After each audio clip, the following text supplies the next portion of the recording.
next book, Ship of Ishtar, which we already talked about, is going to have He's going to have 10 plates from Virgil Finlay, who's the artist who's most associated with Abraham Merritt and is probably my favorite pulp artist. He was primarily known for doing art in Weird Tales and some of the Muncie reprint magazines like Famous Fantastic Mysteries. And his stuff is like amazing. Does anyone here know Virgil Finlay? Yeah, I think I may have. It's like a point. Yeah, it's like a point type stuff. It's super awesome. And so I was able to track down his daughter and have licensed the rights to reprint 10 Virgil Finlay pieces that he did for Ship of Ishtar in the 40s. And so this takes the 5 different plates from 2 different versions of Ship of Ishtar and puts it all together. So this is the first time that all 10 Finlay Ship of Ishtar illustrations have ever been with the Ship of Ishtar text, which among Ship of Ishtar aficionados. They add a lot. They're really fun. They're gorgeous, really. I mean, yeah, Finlay was an incredible artist, though. Yeah.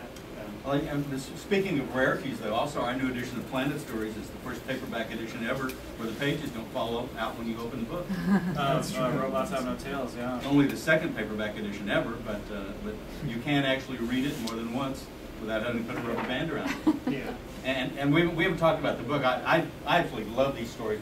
And F. Paul Wilson asked us specifically to reprint this so he could write an introduction. It's Didn't you tell us he'd kill us if we well, actually, he threatened supernatural death, not just plain old death, but horrible things would come in the night and get us. No. So what are the stories about, Pierce? Well, it's about an inventor who always needs money. He takes on a contract to solve a problem for someone, but the only way he can invent is if he's drunk.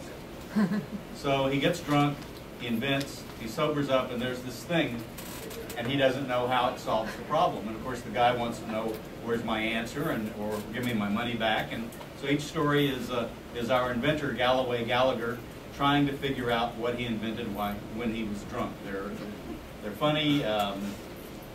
Humorous science fiction mystery stories. Yes. Yeah. Twilight Zone-ish almost too. I can see a little bit of that. Kuttner, of all of the authors that we published in Planet Stories so far, I think Kuttner was the most sort of,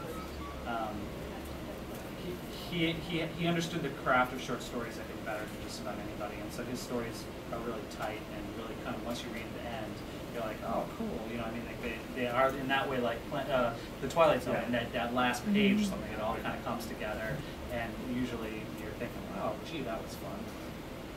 So that's why we republished them. Please buy them. Can you talk a little bit about how you get the rights to some of these? Yeah. Here's what you do. calls. You go, hey, this would be a cool thing to republish. What should we do to figure out who owns the rights? And then you go, well, let's ask the Civil Rights Council. And then they go, we don't know. We never even heard of that guy. And then we go, okay. And basically, we've been, over the last 3 years, we've developed a lot of good relationships with different agencies. And so, provided that the book is, you know, younger than 1926 or so, the rights are not open. So you need to be able to track down relatives or estates. And for some of the bigger authors, they have estates represented by agents. And you know, we travel to New York, we meet with them, we do use the internet a lot, and we just kind of, there are a handful of sort of science fiction maven type people who just happen to know. So, you know, I now know sort of who I need to contact to find out who owns the rights to a given book, and it's a lot of, hey, I don't know, but maybe this guy knows, and then after 3 or 4 years of this, you kind of get a good idea, not only where to go, but maybe even you become one of the people that other people start asking. Well, that's where. Yeah, in fact, SIF would just ask us if we were interested in sitting on the council with them to help them find lost authors' rights. That's actually one of the fascinating things about working for the Planet Stories line is that Pierce is one of those guys who knows everyone ever, and so, you know, if we say, man, wouldn't it be cool to get, you know, Mike Moorcock to do something, and Pierce says, well, I'm having dinner with him next week. Right. You go, oh, that was really easy. And it turns out that happens. So it Pierce 40 years, but it was really easy for us. There's still some books we haven't talked about upcoming. We talked about the. We're doing some more current books too. You're talking about Piers Anthony? We're doing some Piers Anthony stuff. Did you talk about those? No, we actually didn't talk about Piers Anthony. The first one is in September, and it's called Step. Pierce, why don't you talk about that one? That's kind of a Pierce Waters production. In fact, Harlan Ellison once told Alex Pension that I was Piers Anthony's son, because we almost share a first name. Anyway, Step. When Piers Anthony originally wrote it, he couldn't sell it in the United States because it was too smart a book, too intelligent a book. It's about, it's a science fiction novel about a history of the peoples of the steppe, the Mongols.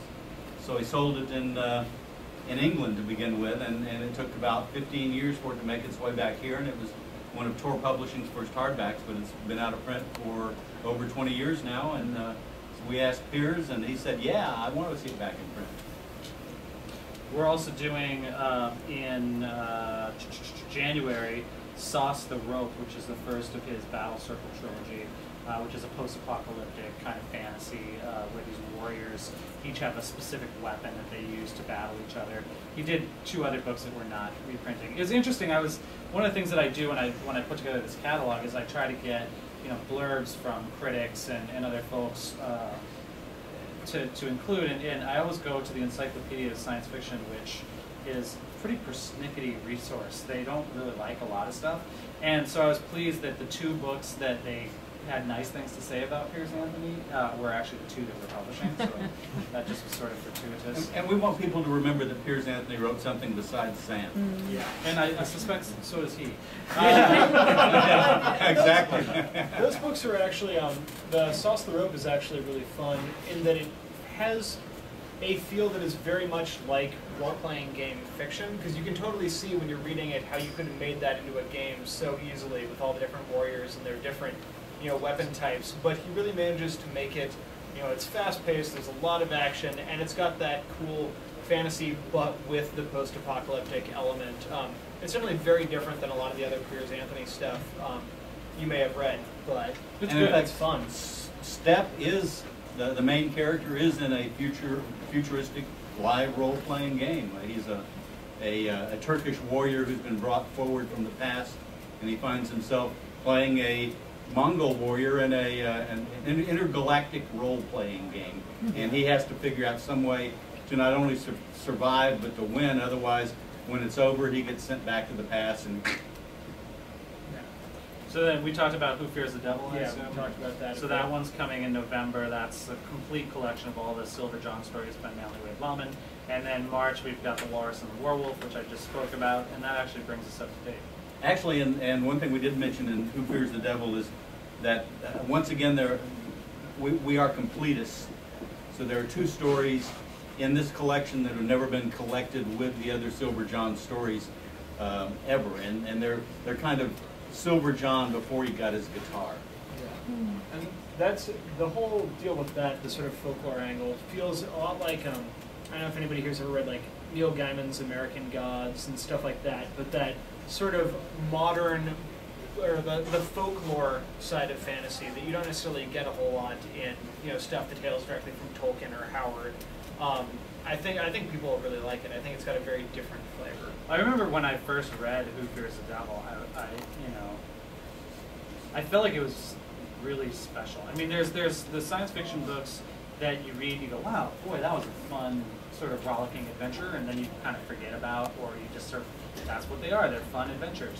And then there are books like Ship of Ishtar, for me anyway, and like Who Fears the Devil, where you read it and it literally changes the way you think about writing and about fantasy, and I think Wellman is probably one of the best little-known writers, from at least as far as today's audience is concerned. So, Abraham Merritt, Manly Wade Wellman, these guys are very, very, very good, and it's been a joy to kind of discover them ourselves. And for me, the thing that's coolest about Planet Stories is then sharing the cool stuff that we found with other people, and seeing whether it worked or not for them. Hopefully it does.